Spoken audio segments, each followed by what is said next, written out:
জান্নাতে যাওয়ার জন্য একটা নেকির দরকার, একটা নেকি। আর একটা নেকির জন্য কিয়ামতের মাঠে লোক পাগল হবে। আল্লাহ বলবে যা একটা নেকি নিয়ে আয়, তোকে জান্নাত দেবো। আল্লাহ তুমি এত দয়ালু, একটা নেকি নিয়ে এলে জান্নাত। এর ওর কাছে আত্মীয় স্বজনদের দেখা হয়, যাকে যায় ফিরিয়ে দেয়। এখন আমাদের বলছে যে ভাবছে যে না আর এদিক ওদিক মায়ের কাছে হাঁটা দেবে, মা উল্টো দিক থেকে চিনি দেখলে চিনবে।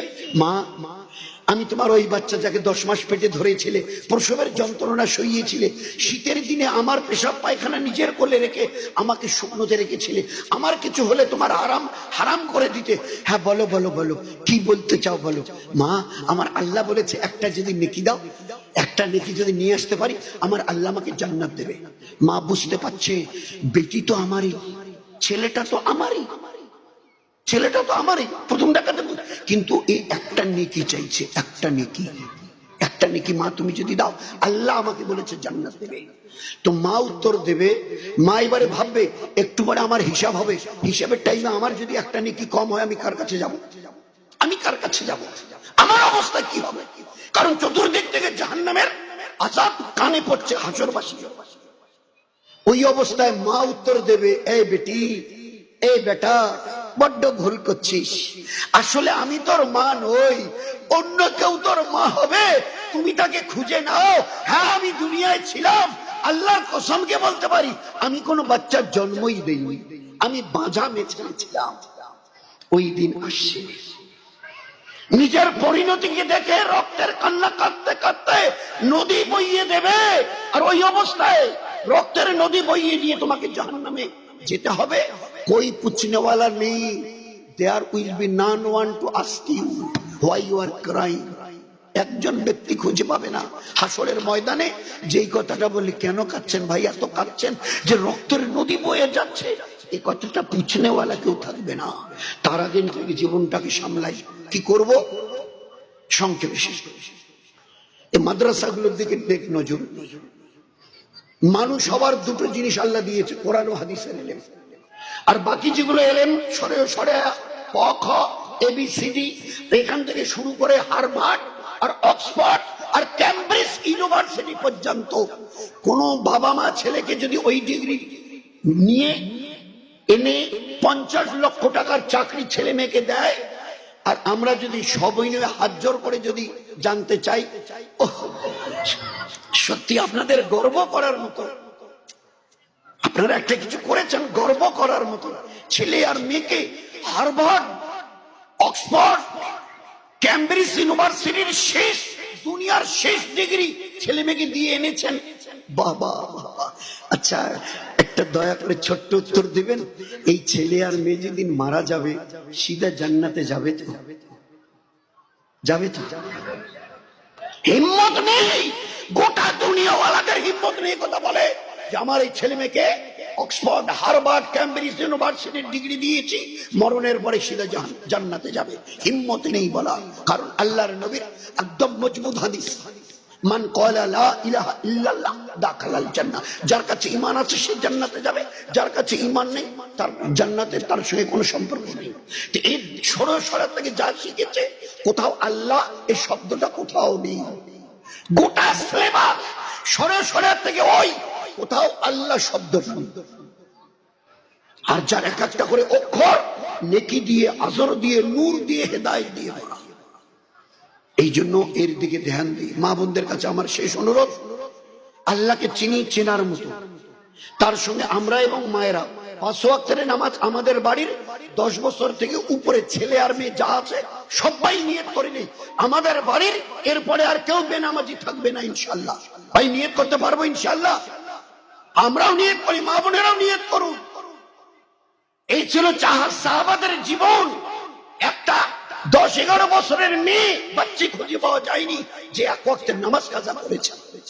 একটা মেয়ে খুঁজে, একটা ছেলে 10-12-15 বছরের খুঁজে পাওয়া যায়নি সাহাবা। তো 5 ওয়াক্তের নামাজ রোজ আমাদের বাড়িতে আমরা এবং মা বোনেরা কোরআনে পাকের তেলাওয়াত প্রতিদিন, কোনোদিন যেন বাদ না যায়। দয়ার নবী বলতেন যে বাড়িতে রোজ কোরআন তেলাওয়াত হয় ওই বাড়িতে রহমত আর বরকত আল্লাহ দান করে। ফজর আর আসরের পরে 3 তাসবিহাতের পাবন্দি করি। 4 নিজের জবানের হেফাজত করি। গীবত, শিকায়েত, পরনিন্দা, পরচর্চা, এগুলো হারাম হারাম হারাম হারাম। আমিও তোমার আমাদের মা বোনেরা অপরের পরনিন্দা, পরচর্চা, গীবত, শিকায়েত যদি করি না, তার চাইতে উত্তম মা আপনার জওয়ান বেটা আছে বলে হ্যাঁ আছে, কয়টা বলে তিনটে, তিনটে জওয়ান বেটাকে দেখে মা আপনি যদি জেনা করেন অথবা আপনার ওই গুনাহ হবে না অপরের পরনিন্দা, পরচর্চা, গীবত করার কারণে যে গুনাহ হচ্ছে। আমাদের কাছে এর কোনো জবাবই নেই। গীবত কত বড় গুনাহ, পরনিন্দা কত বড় গুনাহ। তো নিজের জবানের হেফাজত, আল্লাহ জবান দিয়েছে একে অপরকে সালাম দাও, বাড়িতে বাচ্চা বাচ্চাদের বারবার সালাম দিয়ে এদেরকে আদত বানাও। মা বোন নিজেরা শাশুড়ি, সাহাবাদের মা বেটিকে বেটি, মাকে শাশুড়ি, বউকে বউ, শাশুড়িকে একারগর করতে আসসালামু আলাইকুম, আছে মেজাজ। বাচ্চাদেরকে কোথায় কোথায় আল্লাহ আল্লাহ, এবার আল্লাহ বল, হাতে কিছু দিয়ে আগে বিসমিল্লাহ বল, মুখে দিবে অথবা বাচ্চার হাতে দিবে আগে বিসমিল্লাহ বল, আগে বিসমিল্লাহ বল। একটা 1 বছরের বাচ্চা দাঁড়িয়ে পেশাব করছে, দৌড়ে গিয়ে মা দৌড়, না বাবা না না না, এভাবে দাঁড়িয়ে যদি পেশাব করো আল্লাহ রাগ হবে, আমাদের বাড়ির বরকত কেড়ে নেবে। একটা মেয়ে 1 বছরের পূব পশ্চিম দিকে মুখ অথবা পিছন করে পেশাব পায়খানা করছে, মা দৌড়ে গিয়ে জড়িয়ে ধরে বলছে না মা না না, পূব পশ্চিম দিকে মুখ করে পেশাব পায়খানা করলে না আল্লাহ রাগ হয়, আমাদের বাড়ির বরকত কেড়ে নেয়। 2 দিক বাদ দিয়ে অন্যদিকে মুখ করে পেশাব পায়খানা করতে হয়, শিখিয়েছি। আমাদের বাড়িতে কেউ এলে গেলে সাহাবাদের মায়েরা বলতো তোমার নানু আসছে, খালা খালু আসছে, যাও গিয়ে সালাম দাও। 1-1.5 বছরের বাচ্চাকে আমরা শেখাতে পেরেছি। 5, 6, 8, 10, 15 বছরের মেয়েটাকে বলতে পেরেছি বেটি আল্লাহ তোকে ইমান ওয়ালি বানিয়েছে, ইমান ওয়ালি, আল্লাহ তোকে ইমান ওয়ালি বলে, তুই মাথায় একটা রুমাল দিয়ে বেরিয়ে যা, একটা ছোট্ট করোনা তোকে মাথায় দিয়ে শেখাতে পেরেছি। তো আপনাদের 5 ওয়াক্তের নামাজ, রোজ কোরআনের তেলাওয়াত, সকাল বিকাল তাসবিহাতের পাবন্দি, নিজের জবানের হেফাজত, আল্লাহ আপনাদের শরীরটাকে বড় দামি বানিয়েছে, এই জন্য ঢাকতে বলেছে। পর্দা ফরজ, পর্দা ফরজ, বেপর্দায় থাকা গুনাহ কবিরা।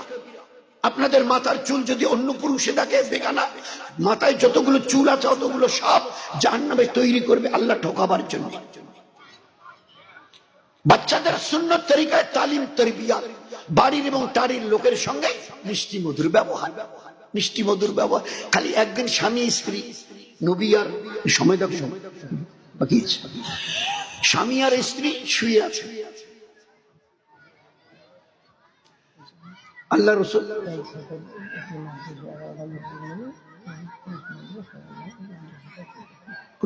তো বলা হচ্ছে যে সবাই যেন মাদ্রাসার দিকে নজর রাখে, সবাই এটা পুরুষদের জিম্মেদারি, মা বোনের জিম্মেদারি।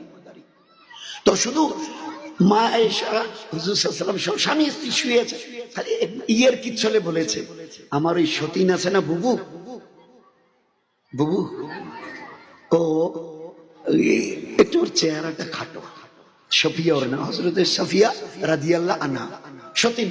তো বলছে আল্লাহ রাসূল সফিয়ার নামাজ না আমাদের চাইতে ভালো, ওর রোজা আমাদের চাইতে ভালো, এত তেলাওয়াত ও করে আমরা করতে পারি না, ওর তেলাওয়াত ভালো, শুধু ওর কমির মধ্যে চেহারাটা একটু খাটো। আমাদের বোন সফিয়া সতীন চেহারা। আয়েশা তুমি এটা কি বললে? এই তোমার কথাটাকে আমি যদি দরিয়ার পানিতে ফেলে দিই না, গোটা দরিয়ার পানি বিষাক্ত হয়ে যাবে। কি এমন কথাটা? এই জন্য জবানের হেফাজত, শরীরের পর্দা, বাড়ির টাড়ির লোকের সঙ্গে মিষ্টি মধুর ব্যবহার।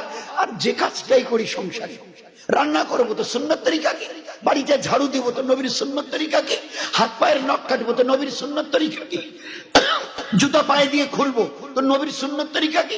এমন কোন জীবনের কাজ নেই আমাদের, 24 ঘন্টার সংসার জীবনের এমন কোন কাজ নেই যে কাজটাকে আল্লাহ ইবাদত বানায়নি। এমন কোন কাজ নেই যে কাজটাকে আল্লাহ ইবাদত বানায়নি। শুধু একটু জানতে হবে আর জেনে করতে হবে।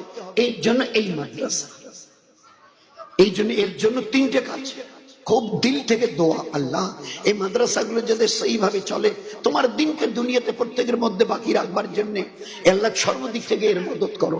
2 যখন যেখানে যেরকম প্রয়োজন হয় অর্থ করি দিয়ে একটু সাহায্য করি। 3 নিজেদের বাচ্চা বাচ্চাকে দেওয়ার চেষ্টা করি। আত্মীয় স্বজনের বাচ্চাদেরকে কালেকশন করে দিই, তো তিনটা কাজ করি আর দোয়া করি আল্লাহ যেন মাদ্রাসাগুলোকে সেইভাবে চলবার পুরো তরতিব আল্লাহ দুনিয়াতে কায়েম করে।